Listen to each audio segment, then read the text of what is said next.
Hey, welcome to Late Night with Larry. We're here doing it once again. I'm here with my co-host Vince. Vince, give him a shout out. Hey, welcome back. We're glad you could join us for another interesting evening. That's right.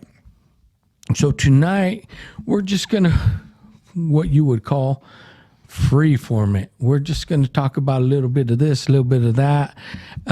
We got some topics coming up, but we're going to do our research before we present them to you. And but for tonight, we're going to talk Squatch as we always do, maybe a few UFO topics, again, UAP topics, but here we are doing it for you. But before we get started, we want you to hit that subscribe button. Follow us. That's it. Just hit that subscribe button. Just touch it. That's right. That's what she said. And if you want to get in touch with us, you can do that by emailing us at latenightwithlarry55@gmail.com. We want to hear from you. And before we get started, we do our traditional... oh, yes. This a toast to you people. Yep. Genuine Sasquatch urine. That's right. Sasquatch urine. Be the Squatch. There you go. And this is for you because you're what makes this happen. Yes. Peace.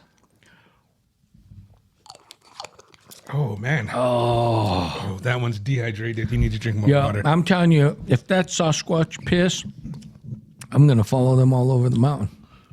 Yep. I'm not going to set out food. I'm going to set out empty bottles, hoping that they hit it. And hoping they hit it and then throw it at it again. Right. Now, I was at the bookstore today, and let's back up. Everything's opening up here in Albuquerque, so we get to go to these places now. Right. I was at the bookstore, and it's hard to find a book about Sasquatch or cryptids unless you order them online. It's almost impossible to find. Yes, but I ran across one. It's called Monsters Among Us.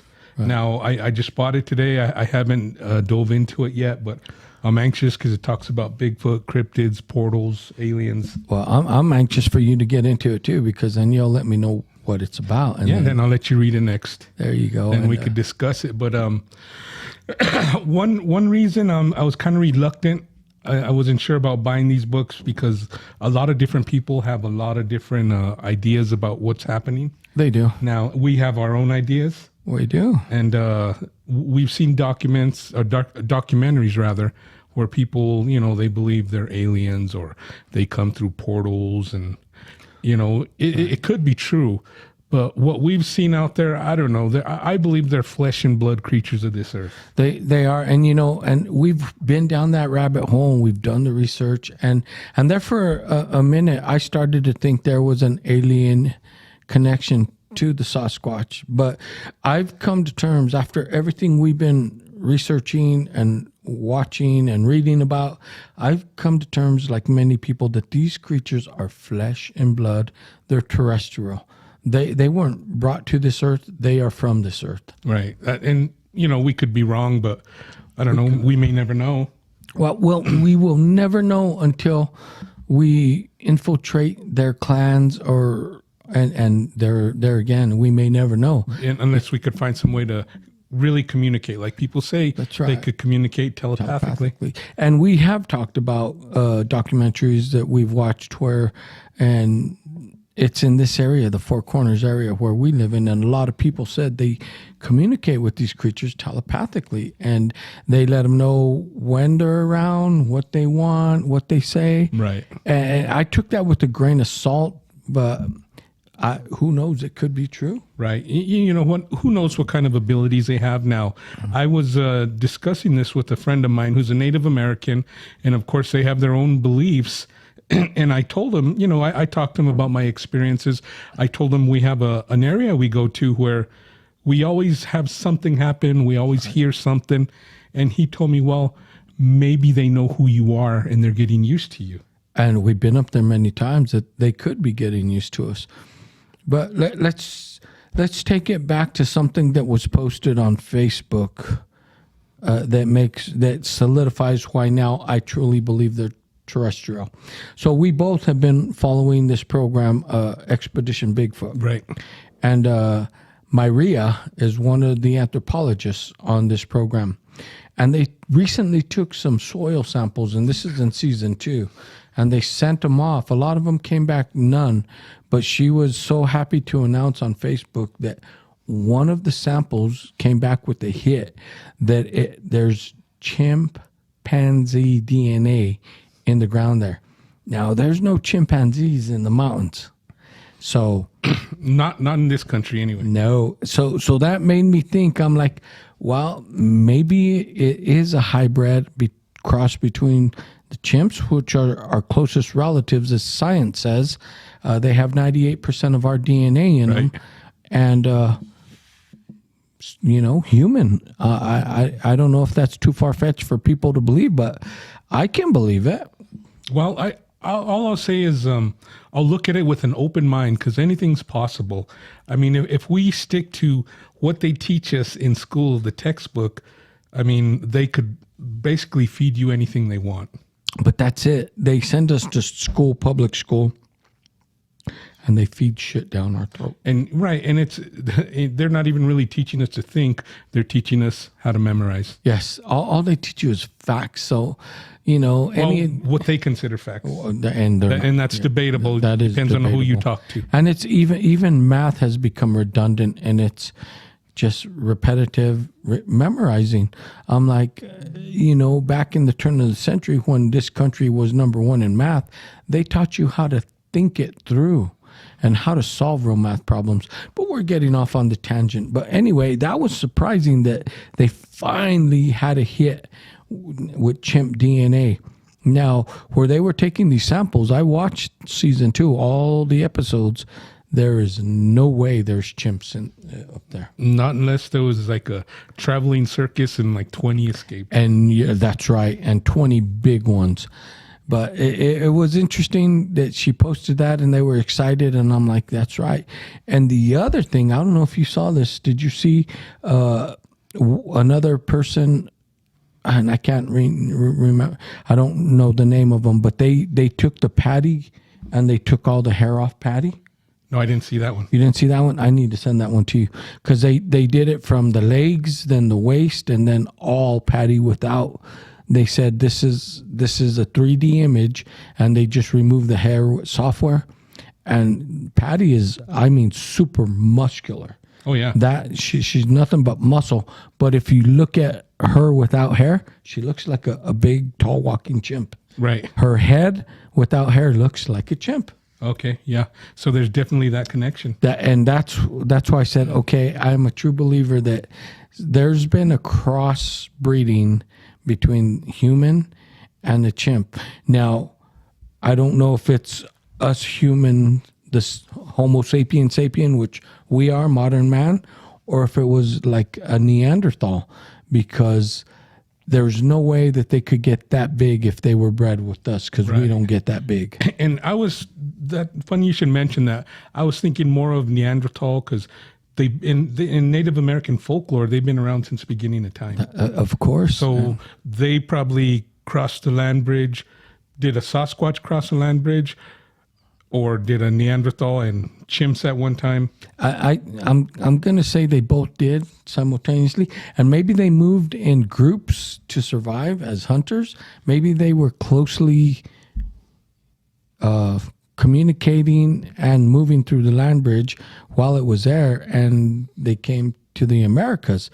But I was just blown away by what she announced, and then when I saw Patty stripped, I was like, man, that looks like a really big chimp. Right. And I'm going to say that's good, solid evidence. Just thinking about it, I would say maybe the interbreeding or whatever took place before they crossed the land bridge, because maybe. To my knowledge, there has never been any remains found of a chimp in North America. No, there's not. And they always say, well, why don't we find their remains? Well, if they were Neanderthal, we all know Neanderthal buried their dead too. And here's I think 2 weeks ago, an article came out that just said, we used to think that Neanderthal man was dumb. He had a cranium bigger than ours. His brain was bigger than ours. So how could he be a dumb person? Right. No, they're saying that now they think Neanderthal man spoke our language and spoke a language like us. that he was just as smart, if not smarter than us. Right. And they had language. Now, he may have not been like what we call book smart, but that comes with technology. Right. But I think if they want to fade it out, and no one knows why they faded out, and the fossil record can't even tell us why they disappeared. But to have a brain that big, if they would have survived and kept, breeding and living, we'd probably be extinct. Right. Because They would kill us. because they were, with a brain that big, they got to be smarter and superior than us. They're definitely stronger than us. Oh, they were, though, and that's another thing I was thinking about, because Neanderthal man was robust, he was big. So if something like Neanderthal man bred with the chimp, there's no reason that the offspring, if it took, and maybe it did, and that's where we get Sasquatches, that creature would be big and robust. Right. Now, you were saying there's nothing in the fossil record to show why they faded out. No. But that's not uncommon. Why did the Anasazi disappear also? They don't know. Why did the Mayans just disappear? And people have their own theories, Yes. but nobody knows for sure. And these races and these cultures just up and disappearing, that's where a lot of this UFO alien theories come in, that maybe they were uploaded and taken away. And I don't know. We may never get the answers to these questions, but we're going to search. Right. That's what we do. That's right. But it was interesting to see that Mira, yeah. But she was a chimp lady before this. She was. And that's what was surprising. She was like, it was so exciting because she said, that it was chimp DNA that they came up with. So I was like, I could imagine her thinking, holy shit, these are big fucking chimps. Yep. Now, she was pretty much a skeptic at first, but it's pretty cool to see she's kind of changing her mind. She is, and her work did take her, around gorillas and chimps and whatnot, and she did a lot. But that's what I'm thinking, and that solidifies my thinking that these are not alien beings. There's a record, and we may never find it, but who knows, we may stumble across it that's going to connect an interbreeding. Now, what if they are alien beings and they came and crossbred with us, and that's where chimps came from?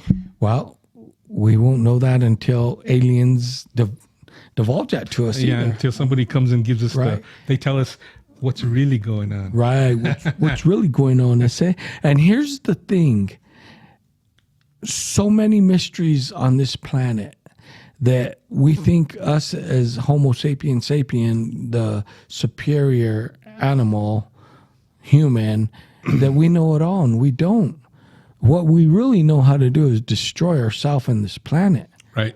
We're reckless. We're a reckless race. And We're programmed for destruction. we are. And I could understand why a species such as Sasquatch will want to avoid us. Right. Now, I was thinking about the DNA that they found in that area. Right. Now, if there was truly chimps there, I think they would have known, because chimps, I don't think they're smart enough to hide from humans to the certain extent that Bigfoot does, No. or you would hear them vocalizing in distances. We would, because chimps are loud animals and they hunt in packs. Well, of course, people said the Sasquatches move in packs as well. But chimps, they'd be vocal and violent, and they wouldn't be afraid to show themselves. Not to us anymore. No. So that makes me think that the crossbreeding with Neanderthal it's a good theory to put out there and really, really think about. Yeah, that is something to think about. There you go. It just takes you down another rabbit hole. That's right. I'm not an anthropologist, but I'm going to vote for that theory. Right. I am not either, but I act like I am. That's right. I did stay at a Holiday Inn Express. There you go. Now, the reason I brought up going to the bookstore and stuff is everything opening up. Right. Because, ta-da, our favorite spot should be open or opening soon. Ta-da, the Hamas. Yep. Bomb. Here we come. Now, I showed my brother a set of footprints somebody sent me from the Hamas. Now, we go to one side from here in Bernalillo. Right. We go to the San Isidro or the Jemez Spring side, Jemez Pueblo. Now, these mountains, they run further. They run up north, and Yes. they're a big mountain chain. They connect to others. On the other side, there's a Cuba side also. You go to another city, but it's basically 20 miles from where we are. Right. But it's through the mountain, or you could take the highway to Cuba. But anyway, I got a set of interesting prints I showed my brother. He did. And maybe we could, in the future, we could share them with you.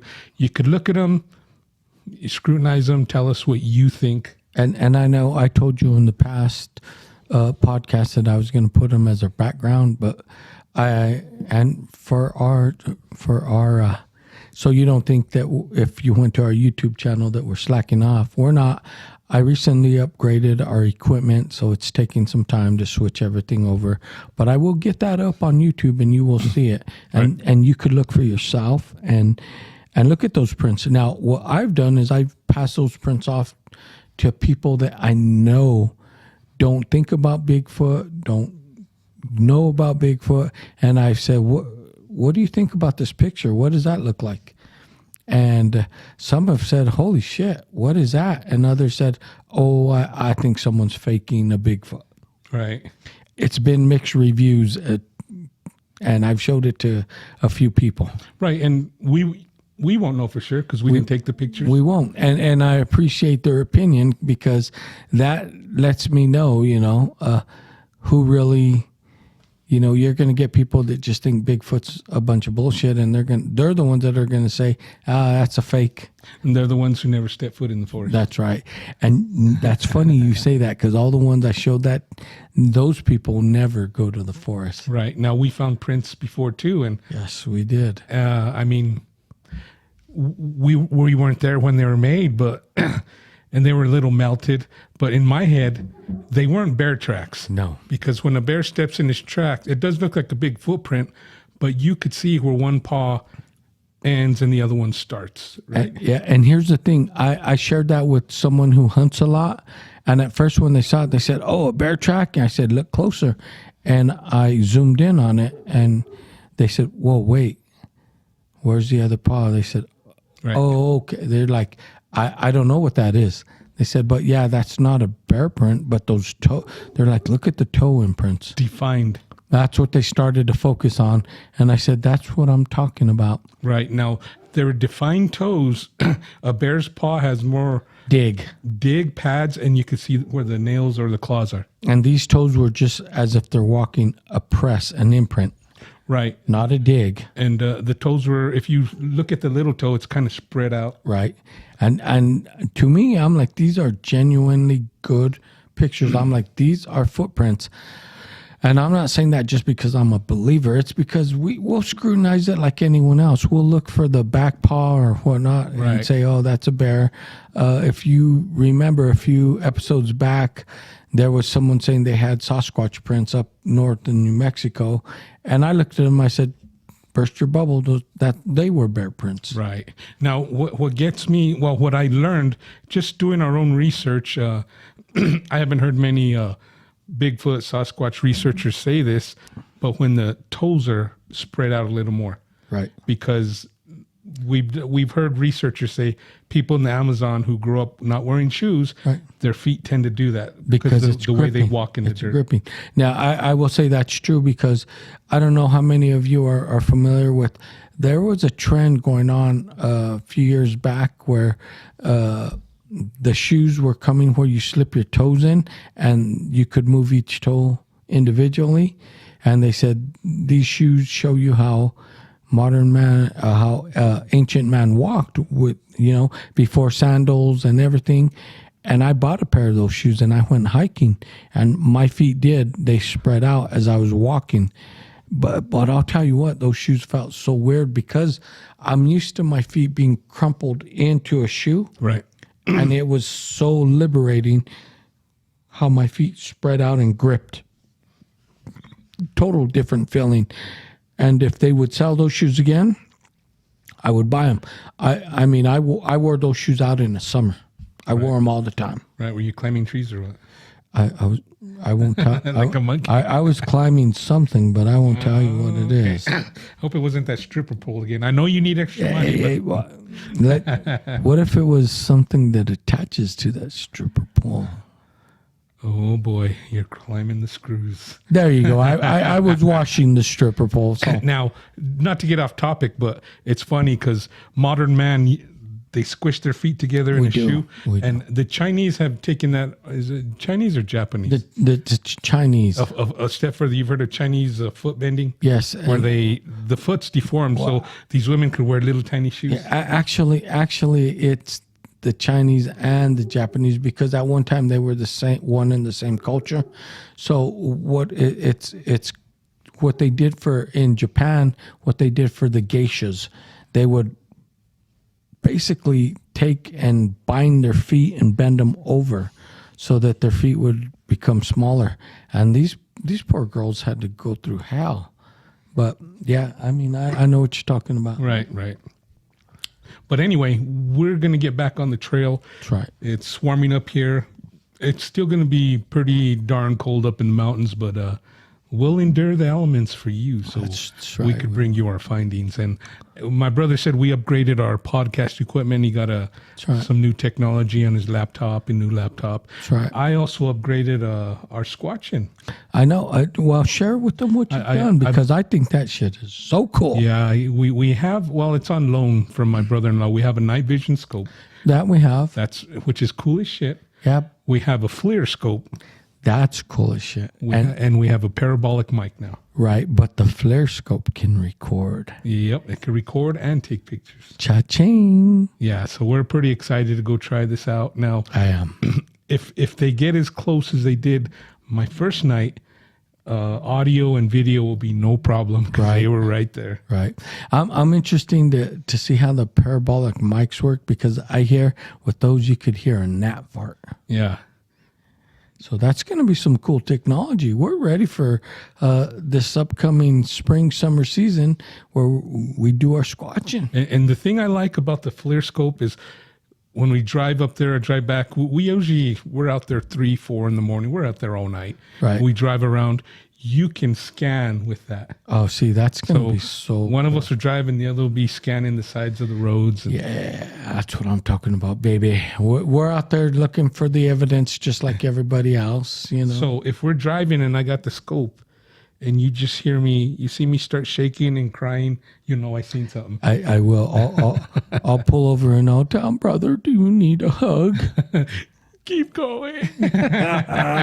If he says I filled my britches, I know that we got to keep driving. Yep, and you hit record, right? That's right. Yeah, but we're excited to get back out there in the field. Actually, when they close it off all winter, that's all we talk about is getting back up there. That's it, because I don't know, like you, our listeners, I don't know if you have a hobby or if you just like to listen to people that do squatching, but we genuinely love to go up there and try and find these creatures. Right. Now, I'd really like to go to another seminar. We went to one in Jemez Springs. It was kind of small, with the professor from UNM Gallup. Right. I'd like to talk to him again. I'd really like to talk to, what's his name from the university in Idaho? Oh, Dr. Meldrum. I would really like to talk to him. And I would like to talk to these other so-called professional Bigfoot field researchers. I mean, what makes you an expert in something that we know so little about? Well, and like I've seen other people say, there are no experts in this field because we don't even have one in a captivity to study. So. Everything that is put out there, 99% is all theory. It's all theory. Right. It is. Unless the only thing we know is, well, we don't even know if they crap because we're not even sure if we've ever. That's right. I mean, even people that say I'm an expert on the apes, no, you're not. You've captured some and you look at them in a zoo. That's not their environment. You've learned something about them. Yes, you've learned. To be an expert, you practically got to live with them. Now, I don't claim we're experts, but I will say we've been out in the field a lot. Yes. We've done hours and hours of research. Yes. We've studied other people's researches. research. We've watched documentaries. I would just like to go and hear what they say and bounce it against what I know or what I think I know. I would too. I would like to have a one-on-one with Dr. Maldrum and see what he really believes. Right. I think he's a believer. I'm not sure he gets out in the field much. No, but he's been sent so many cast of prints that are supposedly Squatches, and he's pretty damn convinced that they're out there. Right. What I admire about him is he will come forth, and he's a professional, very educated man. He will come forth and say that there is at least the possibility, where so many other scientists, anthropologists will not. Well, and I think if a lot of them do come out and say that yes, these creatures are real, They lose their job. they lose their job, they lose their credibility. funding, their credibility. So it's a risk for them to embrace it and say he it's took the risk, but he's still a professor at university. and he's probably the most popular professor at that Idaho University. Yeah. I guarantee it, because he has students saying, I was watching Animal Planet or this and that, and you were talking about Bigfoot. Do they really exist? Do you believe that? I guarantee you, the first, say his class is an hour and a half, the first hour, they're all talking about Bigfoot. Well, yes. And I guarantee his classes fill up like that. Yeah. That's probably why he hasn't lost his credibility in that school, because he keeps the students coming in. And any Regents board is going to say his classes fill up. He's fine. Yep, exactly. But I'd really like to meet him. I would too. And when we met, I had it on the tip of my tongue, the professor from UNM Gallup. Oh yeah, I don't remember his name, but yes. But anyway, I talked to him when he was at Jemez Springs, and he told me, I'd really like to go out in the field with you, because I told him what I experienced. Yes. And he wanted me to talk to the chief of police. I guess they have contact with each other. Yes. Because I'm sure anytime they have something reported, he tells that doctor. I'm sure he does, and that would have been cool. I mean, we welcome anyone to come out with us. Right. And I'll tell him, just come. We won't use the university money. You won't get in trouble. That's right. Which was stupid, because they pay for golf trips and stupid stuff, but they got on him for spending $1,000 of the college's money. That's kind of bullshit. That's all political. And he had students with him, so. Yeah, I mean, so what, you can't do anthropology research? Right. Now, if he would have said they were out there not looking for Bigfoot, nobody would have said a word. No, he should have put it under the anthropology umbrella, and he would have got away with it. Yeah. There's not a school that can't deny him, because look at how many millions they spent up digging the fucking bones of Lucy, who's just maybe a chimp that stood upright. They said, so what? Right. Dr. Dreyer, was that his name? Yeah, and they still can't prove that she walked on two. She just happened to fall in the mud upright, and that's how she was fossilized. Did she fall and pop her back? Oh. Probably. Probably like, oh, this mud's warm. Thought it was a spa, and oop, too late. Quicksand. Yeah, but the guy in Gallup, was it Dr. Dreyer? I don't know if it was Dreyer, but yeah, no, there was all bullshit what they tried with him. But anyway, you know, he was a good steward of UNM and their funds. I believe he's still there. Yeah, he should be. They shouldn't fire him for that. I mean, that is anthropology work. This creature does truly fall under the anthropology umbrella. That's just it. The naysayers were creating a havoc and a ruckus. Right. Well, they're thinking, oh, you can't do this because you're going to bring a bad name to the university. I'm like, I think you would have probably drawn more students to the university. Right. If you want to talk about a bad name to the university, let's talk about our coaching staff. There you go. There you go. That's the nail in the coffin. Right. Yeah. Now, anything else you want to add? No, I think we covered everything we wanted to cover tonight. We hope you like what we brought to you tonight. And remember to hit that subscribe button. And if you want to get in touch with us, we gave you the email. But we always thank you for listening. Right. Thank you. Thank you very much. And even if you want to call and just get in on the conversation, you You don't have to have a story, or No, you have an opinion. Let's talk about it. just saying that, hey, when are you guys going to podcast? I want to talk with you, and we'll give you the date, and we'll plug you up. You call, we'll call you, or you call us. We'll give you a time, and we'll chat. How's that? Right. All right. Anyway, thanks for listening. We appreciate you. Peace. Peace out.